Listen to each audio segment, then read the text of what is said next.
Welcome everybody. आज हम बात करेंगे प्रीपोजिशन की। शुरू करते हैं। प्रीपोजिशन क्या होता है, इसकी क्या डिफिनेशन होती है। तो प्रीपोजिशन की डिफिनेशन है a word which used before a noun or pronoun, noun या pronoun, which show its relation with other word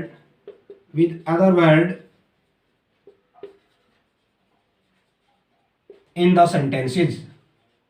क्या कह रहा है, सेंटेंसेस।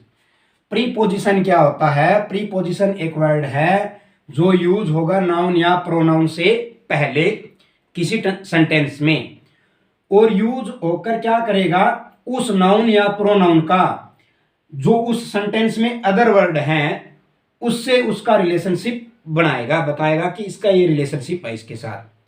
तो प्रीपोजिशन की जो डेफिनेशन है, जो परिभाषा है, वह क्या बनती है? Preposition is a word which used before a noun और pronoun to show its relation with the other word in the sentences.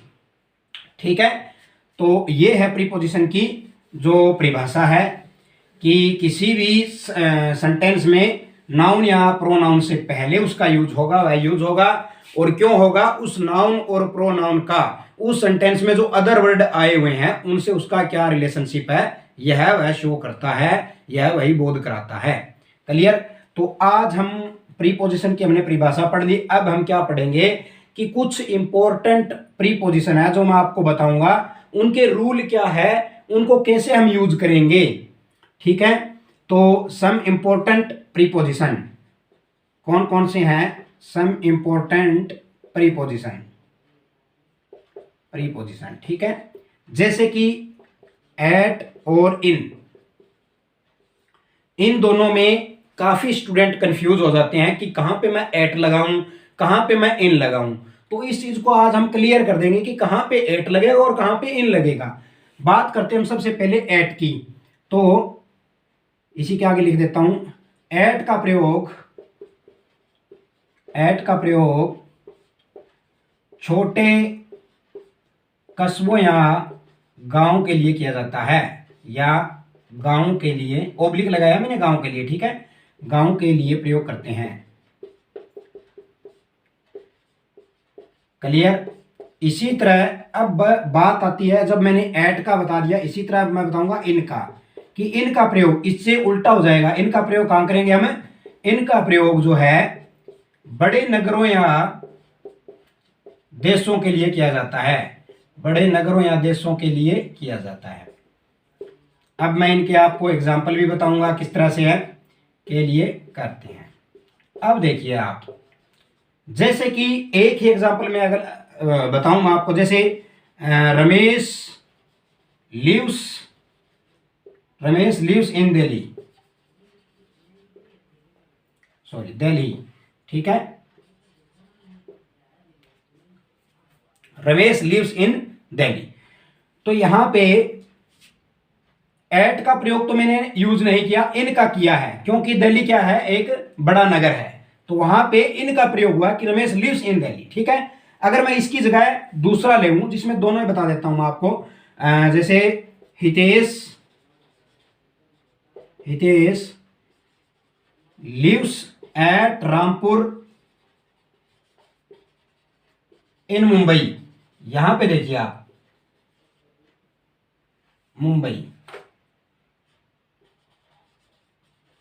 यहां पे देखिए आप, अब हितेश लिव्स एट रामपुर, मैंने क्या कहा था, एट का प्रयोग किसके लिए होता है? छोटे कस्बों या गांव के लिए। तो मुंबई के अंदर रामपुर जो है एक छोटा कस्बा या गांव है, और इन मुंबई जो गया बड़ा नगर। तो यहां से आपको बिल्कुल क्लियर हो गया है कि जो एट का प्रयोग कहां होगा और इनका प्रयोग कहां होगा। तो ये आपको अच्छी तरह समझ में आ गया होगा कि एट का प्रयोग हम करेंगे छोटे गांव या नगर सॉरी छोटे कस्बा या गांव के लिए उसके लिए करेंगे, और बड़े नगर के लिए या देश के लिए जो किसका यूज करेंगे, हम इनका प्रयोग करेंगे। पहला रूल तो था इनका ये। अब मैं आपको दूसरा बताता हूं। कई बार क्या है, हम समय के लिए भी इनका प्रयोग करते हैं। स्थान के लिए तो करते हैं, जैसे हमने प्लेस के लिए इनका यूज किया था। कई बार क्या है, हम इनके लिए समय के लिए भी प्रयोग करते हैं। तो एट का प्रयोग निश्चित या निर्धारित समय के लिए किया जाता है। एक निर्धारित समय के लिए करते हैं।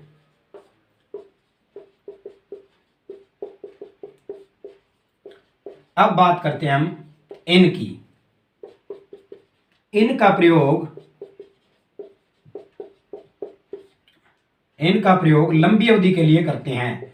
लंबे समय या लंबी अवधि आप कुछ भी लिख दो, लॉन्ग टाइम के लिए हम इसका प्रयोग करते हैं। जैसे कि अब एग्जांपल बताता हूं मैं आपको। ये हो गया, ठीक है। अब देखिए आप, जैसे Seema will go to Sikar in the morning, ठीक है। या फिर आप ये लिख सकते हैं ही रीच्ड एट 4 o'clock, ये मैंने ओ बनाया है, 4 o'clock इन द इवनिंग। यहां पे आपको अच्छी तरह समझ में आ गया होगा, इन द इवनिंग है ये, ठीक है। एट का प्रयोग हमने कहां किया है, निर्धारित समय के लिए। इन का प्रयोग हमने लंबी अवधि के लिए। जैसे Seema will go to Sikar in the morning, Seema जो है सीकर जो है मॉर्निंग में जाएगी। निर्धारित समय नहीं है, मॉर्निंग में जाएगी, हमें पता नहीं कब जाएगी, तो हमने किसका यूज किया, इन का, क्योंकि लंबी अवधि के लिए। मॉर्निंग में हमें पता नहीं वो 2 घंटे में, 3 घंटे में, 4 घंटे में कब चलेगी, लेकिन जाएगी मॉर्निंग में, तो लंबी अवधि हो गई वो, ठीक है। तो इसके लिए तो हम क्या करेंगे, हम इनका यूज करेंगे। इससे वापसी देखिए यहाँ पे, ही रीच्ड एट 4 o'clock, एक निर्धारित समय हो गया ना कि 4 बजे पहुंच गया, 4 बजे पहुंच गया, तो एट का प्रयोग हो गया। और कब पहुंचा, इन द इवनिंग, इवनिंग में पहुंचा। तो यहां से आप दोनों ही कंफ्यूज क्लियर कर सकते हो आप अपनी, कि लंबी अवधि के लिए हम इनका प्रयोग करेंगे और एक निर्धारित समय, एक निश्चित समय के लिए हम क्या यूज करेंगे, एट। क्लियर। तो उम्मीद करता हूं ये एट और इन का जो रूल था आपको लगाने के, ये आपको अच्छी तरह समझ में आ गया होगा। अब हम बात करते हैं नेक्स्ट। दूसरा इंपॉर्टेंट क्या है, सिंस या फिर फॉर, कि सिंस और फॉर का प्रयोग कब होता है। सिंस और फॉर के लिए हम क्या करेंगे, सबसे पहले मैं बताता हूं आपको सिंस का, सिंस, और उसके बाद बात करते हैं फॉर की। सिंस का प्रयोग निश्चित समय के लिए करते हैं, निश्चित समय के लिए करते हैं। जहां निश्चित समय होगा उसमें हम किसका यूज करेंगे, सिंस का। एज इट इज एज हम क्या करेंगे, फॉर का। ये सिंस हो गया, ये फॉर हो गया। फॉर का प्रयोग जो हम कब करते हैं, अनिश्चित समय के लिए, अनिश्चित समय के लिए करते हैं। अब देखिए एग्जाम्पल, अनिश्चित समय के लिए करते हैं।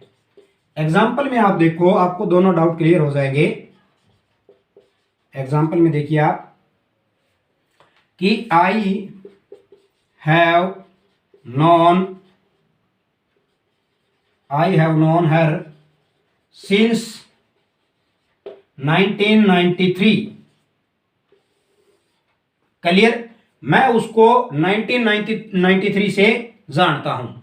एक निश्चित समय हो गया, 1993 क्या हो गया, एक निश्चित समय हो गया, इसलिए हमने क्या लगा दिया, सिंस लगा दिया। क्लियर। अब अगर हम बात करते हैं दूसरी तरह से, जैसे कोई और एग्जांपल हम लेते हैं, तो Naresh has been suffering from fever for some days. यहां पे आप देखिए मैंने लगाया है फॉर, यहां पे मैंने लगाया है सिंस। यहां पे फॉर क्यों लगाया है, ध्यान से पढ़िए क्या कह रहा है, अनिश्चित समय। यहां ये कह रहा है कि सम डेज, हमें पता नहीं कितने दिन है, कुछ दिन, हमें पता नहीं है कितने दिन है, किस तारीख से है, इस बात का भी हमें पता नहीं है। ठीक है, तो जहां पे अनिश्चित समय हो वहां पे हम क्या लगाएंगे, फॉर लगाएंगे। Naresh has been suffering from fever for some days, Naresh जो है कुछ दिनों से बुखार से पीड़ित है। यहां पे ये कह रहा है I have known her since 1993, मैं उसको 1993 से जानता हूं। तो यहां एक निश्चित समय हो गया, इसलिए हमने क्या यूज किया, सिंस, या अनिश्चित समय इसलिए हमने क्या यूज किया, फॉर। तो ये आपको रूल मैं उम्मीद करता हूं आपको अच्छी तरह समझ में आ गया होगा। क्लियर, तो इसको भी आप ध्यान से पढ़ लेना ताकि आपको याद रहे। नेक्स्ट देखिए, नेक्स्ट भी बहुत बढ़िया है। बी साइड और बी साइड्स दोनों एक जैसे हैं बट डिफरेंट बहुत है इनमें। बी साइड और बी साइड्स, अब दोनों स्पेलिंग भी एक जैसी है। आपको ये लग रहा है भाई इसके आगे ऐसा लगाया बस ठीक है हो जाएगा, ऐसा नहीं है, दोनों में वो डिफरेंट है। अब देखिए बी साइड का क्या मतलब है, बी साइड का अर्थ होता है पास या निकट, अर्थ है पास या निकट, या तो पास होता है, पास का मतलब नजदीक, नजदीक या निकट ना जो होता है वो किसका होता है, बी साइड का होता है। अब हम बात करते हैं बी साइड्स की। बी साइड्स का अर्थ क्या होता है कि जो है उसके अतिरिक्त भी, इसके अलावा या अतिरिक्त, अतिरिक्त या अलावा, ये मतलब होता है इनका दोनों का। बी साइड का मतलब होता है उसके नजदीक, किसी के पास या निकट, जबकि बी साइड्स का मतलब क्या होता है, बी साइड्स का मतलब होता है कि इसके अतिरिक्त। तो इसका एग्जांपल देखिए क्या बनेगा, इसका एग्जांपल है जैसे अगर मैं बी साइड का बताऊं तो क्या है, go and sit beside, go and sit beside your sister, your sister. क्या कह रहा है, अपने सिस्टर के पास जाओ और उसके पास बैठ जाओ। ठीक है, क्या कह रहा है, अपने सिस्टर के पास जाओ और वहां जो है उसके पास में बैठ जाओ। ये तो हो गया इसका। लेकिन जब हम बिसाइड्स का यूज करेंगे तब क्या आएगा कि बिसाइड्स मोबाइल, ए लगा दो, besides A mobile he has a laptop. यहां पे देखिए, एक मोबाइल के अतिरिक्त उसके पास एक लैपटॉप भी है। दूसरा एग्जांपल और ले सकते हो आप, besides A car, beside A car he has a bike, कि उसके पास एक कार तो है ही, उसके अतिरिक्त उसके पास एक बाइक भी है। तो यहां पे आपको उम्मीद करता हूं मैं कि आपको अच्छी तरह समझ में आ गया होगा कि बी साइड का मतलब क्या होता है और हम उसका यूज कैसे करेंगे और कहां पे उसका यूज करेंगे। जहां पे किसी के पास नजदीक निकट की बात हो तो हम यूज करेंगे बी साइड की। अगर ये चीज है तो हम बी साइड की बात नहीं करेंगे। अगर किसी की अपेक्षा की जा रही है भाई हाँ ठीक है उसके पास ये चीज तो है और दूसरी है, तो वहां बी साइड नहीं बी साइड्स यूज होगा। ठीक है, तो बी साइड से मोबाइल ही एज ए लैपटॉप, कि उसके पास मोबाइल के अतिरिक्त एक लैपटॉप भी, इसी तरह उसके पास एक कार है लेकिन उसके अतिरिक्त उसके पास एक बाइक भी है। तो उम्मीद करता हूं ये पार्ट 1 मैंने आपको बताया है। पार्ट 2 में कुछ और इम्पोर्टेंट है वो मैं जल्दी इसके साथ आपके अटैच कर दूंगा। तो उम्मीद करता हूं ये आपको अच्छी तरह समझ में आई होगी ये वीडियो। अगर ये वीडियो आपको अच्छी लगी हो तो इसे लाइक करें और शेयर करें। Thank you so much.